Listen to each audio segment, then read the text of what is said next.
Well, for some people, that's right, they are. So I thought I would invite a member of the committee that writes the taxes to tell us clearly who's going to have to pony up in all of this. Joining me now is Wisconsin Congressman Ron Kind. He's a member of the House Ways and Means Committee. Ron, good to have you with us tonight. Will middle-class Americans, I'm talking from $40,000 to $150,000 income a year, will those households be hit to have to pay for the Democratic plan for health care? Ed, the short answer is no. But the overriding goal here is to figure out a way to reduce costs for all Americans, from families to businesses, and even for public budgets, because the current system is unsustainable with ever-increasing costs, which is eroding the wages for most working families today, making it impossible for small businesses to afford coverage.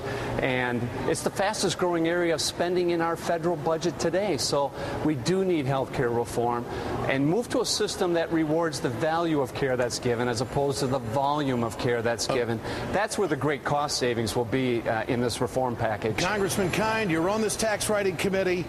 It looks like you're going to be going after people, 1.2% of the highest income earners in the country, so 98.8% of the people aren't going to get touched on this. But the fact is, you're going after the rich. Can you be just upfront about me? That is what's going to happen right here to pay for this, and will it generate enough money? Well, first of all, there's a trigger involved in this reform package. We're going to work as hard as we can to find cost savings within the system itself through the reforms that we're proposing, many of which we're very confident are going to work.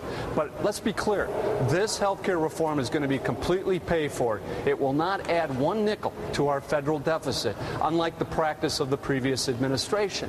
And we think it's fair to go at the upper income level to ask them to contribute a little bit more, since their payroll taxes for Social Security end at $100,000 and they don't pay any more into it, but also because they receive some of the most generous health care plans in the entire country, and they get a tax exclusion for that benefit right now. So it's not unreasonable to ask them to contribute a little bit to the system, given the huge tax break that they already receive for the health care they get, but also to reduce the cost shifting that's occurring on so many Americans due to the uninsured in this country today. So the key is the the formula that you have put together in the House.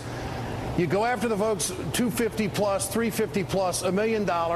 They have to pay more. Enough money will be generated, and we will not add to the deficit, correct? Ed, we're talking $350,000 in adjusted gross income. That's after you back out the expenses. So that's profit we're talking about, which is a pretty high level.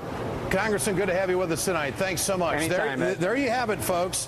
Not everybody's going to get taxed on this deal. It's going to be the wealthy.